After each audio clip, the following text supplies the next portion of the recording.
नमस्ते, मैं हूं पूनम गौड़ और आप देख रहे हैं oneworldnews.com की प्रस्तुति उन ग्रहों की बातें। आज के प्रोग्राम में बताऊंगी आज का पंचांग, हर राशि का राशिफल, कहानी, किस्से में एक रोचक सी कहानी सुनाऊंगी और आखिर तक मेरे साथ जुड़े रहिएगा। जिनका जन्मदिन है उनका वर्षफल बताऊंगी और साथ में साल भर के उपाय भी। शुरू करते हैं आज के पंचांग से। आज शुक्रवार 6 फरवरी 2026 है। फागुन का महीना चल रहा है। कृष्ण पक्ष की पंचमी तिथि रहेगी रात्रि 1:18 तक और उसके बाद में षष्ठी। हस्त नक्षत्र रहेगा रात्रि 12:23 तक और उसके बाद में चित्रा। धृति योग रहेगा रात्रि 11:37 तक और उसके बाद में शूल। 1.5 घंटे के लिए राहु काल रहेगा दोपहर 1:30 बजे से 3 बजे तक। दिशा शूल रहेगा पश्चिम। आज कहानी किस्से में एक रोचक सी कहानी सुनाऊंगी। बात करते हैं राशिफल की। मैं यहाँ बता देती हूँ कि मैं राशिफल चंद्र राशि से या नाम अक्षर से बताती हूँ। शुरू करते हैं मेष राशि से। आज आप हर काम बहुत चालाकी के साथ करेंगे। आपका फोकस बना रहेगा और कार्य क्षेत्र में प्रशंसा मिलेगी। स्वास्थ्य पहले से बेहतर रहेगा। किसी अधूरे काम को पूरा करने का उत्तम समय है। आप अपने घर या प्रॉपर्टी का विस्तार करने पर विचार कर सकते हैं या सोच सकते हैं। वृषभ राशि, रचनात्मक कार्यों में सफलता मिलेगी। प्रेम जीवन में मधुरता आएगी और संतान से जुड़ी खुशी मिलेगी। आर्थिक लाभ का छोटा अवसर भी बन सकता है। मन प्रसन्न रहेगा। ट्रांसफर ऑर्डर में कुछ बदलाव आ सकते हैं। मिथुन राशि, घर परिवार में व्यस्तता बढ़ेगी। किसी घरेलू काम को व्यवस्थित करने का दिन है। माता की ओर से सहयोग मिलेगा। प्रॉपर्टी से जुड़े किसी काम पर प्रगति संभव है।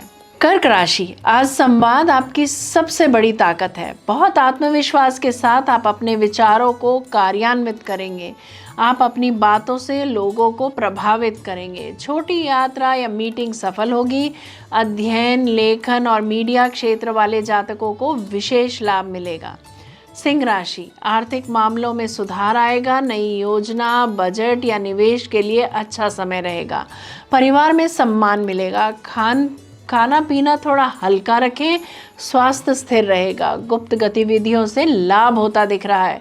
दाईं आंख में कुछ प्रॉब्लम आ सकती है। कन्या राशि, आज आत्मविश्वास, ऊर्जा और तेजी चरम पर रहेगी। जो काम आप लंबे समय से सोच रहे थे वे आज शुरू कर दें। निर्णय क्षमता मजबूत रहेगी। सफलता और प्राप्ति के साथ साथ खुशी भी मिलेगी। तुला राशि, मन आज थोड़ा शांत और अंदर की ओर झुका रह सकता है। पुराने कामों पर विचार करें। ध्यान या योग से लाभ होगा। अनावश्यक खर्च से बचें। ऑफिस में कार्यभार जरूरत से ज़्यादा रह सकता है। एक दूसरा कमाई का साधन जुटाने का स्वर्णिम अवसर हाथ लग सकता है। वृश्चिक राशि, मित्रों से सहयोग मिलेगा। किसी समूह कार्य या टीम वर्क से लाभ होगा। नए अवसर या संपर्क बन सकते हैं। इच्छाएं पूरी होने का दिन है। उच्च अधिकारियों से अच्छे संपर्क बनेंगे। लंबी यात्रा के मौके हाथ आ सकते हैं। धनु राशि, करियर में शानदार दिन रहेगा। वरिष्ठ आपके कौशल से प्रभावित होंगे। प्रमोशन या नई जिम्मेदारी का योग बनते हैं। आज किसी किया गया प्रयास आगे बड़ा परिणाम देगा। माँ की सेवा कर उनका आशीर्वाद लें, लाभ होगा। मकर राशि, भाग्य प्रबल रहेगा। किसी यात्रा या उच्च शिक्षा से लाभ होगा। आध्यात्मिकता की ओर रुचि बढ़ेगी। गुरु या वरिष्ठ का मार्गदर्शन मिलेगा। मनचाहे व्यक्तियों से मुलाकात हो सकती है। आज आप अपने जीवन साथी का चुनाव कर सकते हैं। कुंभ राशि, धन निवेश से जुड़ा कोई निर्णय करना पड़ सकता है। आपकी अंतर्ज्ञान शक्ति आज बहुत मजबूत रहेगी। गुप्त रणनीतियों में सफलता मिलेगी। किसी समाज सेवा के कार्य में व्यस्त रह सकते हैं। मीन राशि, पार्टनरशिप का दिन, चाहे व्यक्तिगत हो या व्यावसायिक। संबंधों में स्पष्टता और मधुरता आएगी। कोई नई डील या समझौता बनने के योग हैं। धर्म के कार्यों में रुचि बढ़ेगी और आप किसी धार्मिक यात्रा पर भी जा सकते हैं। भगवान की कृपा मिलने से आप किसी रोग से मुक्ति पा सकते हैं। ये था आज का राशिफल। बात करते हैं कहानी किस्से की। एक भिखारी किसी स्टेशन पर पेंसिलों से भरा कटोरा लेकर बैठा हुआ था। एक युवा व्यवसायी उधर से गुजरा और उसने कटोरे में 50 रुपए डाल दिए, लेकिन उसने कोई पेंसिल नहीं ली। उसके बाद वह ट्रेन में बैठ गया। डिब्बे का दरवाज़ा बंद होने ही वाला था कि व्यवसायी एकाएक ट्रेन से उतरकर भिखारी के पास लौटा और कुछ पेंसिल उठाकर बोला, मैं कुछ पेंसिल लूँगा, इन पेंसिलों की कीमत है। आखिरकार तुम एक व्यापारी हो और मैं भी। उसके बाद वह युवा तेजी से ट्रेन में चढ़ गया। कुछ वर्षों के बाद वह व्यवसायी एक पार्टी में गया। वह भिखारी भी वहाँ मौजूद था। भिखारी ने उस व्यवसायी को देखते ही पहचान लिया। वह उसके पास जाकर बोला, आप शायद मुझे नहीं पहचान रहे हैं, लेकिन मैं आपको पहचानता हूँ। उसके बाद उसने उसके साथ घटी उस घटना का जिक्र किया।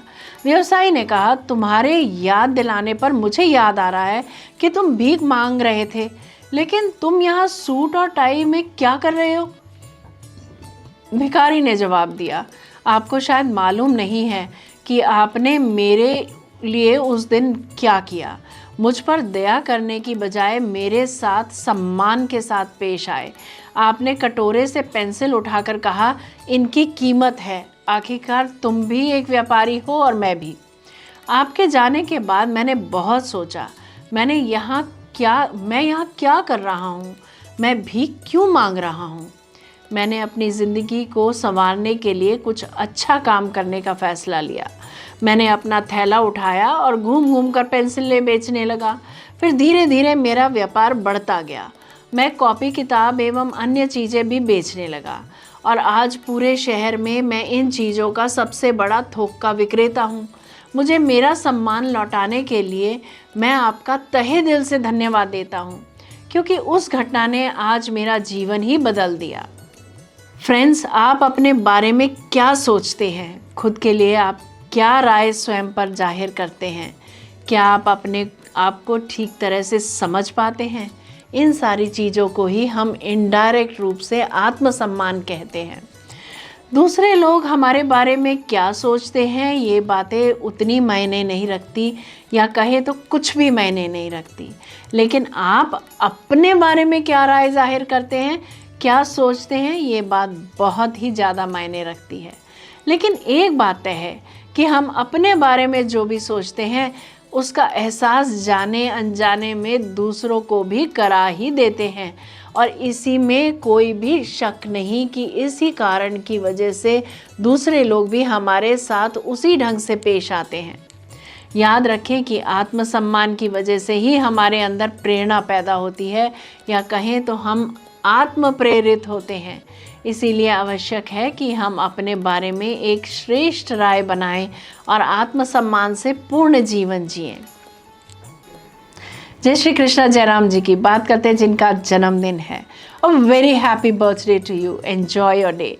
वर्ष 2026 आपके लिए समृद्धि, रचनात्मक उन्नति और रिश्तों में मजबूती का वर्ष रहेगा। करियर में यह साल आपके कौशल और व्यक्तित्व को निखारेगा। कला, फैशन, डिज़ाइन, संगीत, मीडिया, मार्केटिंग, कंसल्टिंग, शिक्षण और किसी भी रचनात्मक क्षेत्र में कार्यरत जातकों को विशेष सफलता मिलेगी। नौकरी पेशा लोगों के लिए नई जिम्मेदारी और प्रमोशन का योग है। आर्थिक स्थिति स्थिर रहेगी और वर्ष के मध्य में धन लाभ के अवसर बनेंगे। किसी महंगी वस्तु की खरीद भी संभव है। रिश्तों में यह वर्ष अत्यंत शुभ है। प्रेम में मधुरता, परिवार में सामंजस्य और विवाह के योग बनते हैं। मित्रों से भी सहयोग मिलेगा। स्वास्थ्य अच्छा रहेगा, पर मीठा और अनियमित दिनचर्या से बचना होगा। साल भर के उपाय बता देती हूँ। शुक्रवार को देवी लक्ष्मी या माता दुर्गा को लाल या सफ़ेद फूल अर्पित करें। रोज़ 5 से 10 मिनट ओम श्रीम नमः का जप करें। सफ़ेद वस्त्र, इत्र या चंदन का उपयोग शुभ रहेगा। शुक्रवार को गरीब महिलाओं या बच्चों को मिठाई या कपड़े दान करें। प्रेम संबंधों में अहंकार और ओवर थिंकिंग से बचें। यदि मेरा ये प्रोग्राम आपको पसंद आया है तो इसे लाइक, शेयर, सब्सक्राइब करें, बेल का आइकॉन जरूर दबाएं और कल फिर मेरे साथ जुड़िएगा oneworldnews.com की प्रस्तुति उन ग्रहों की बातें में। नमस्ते।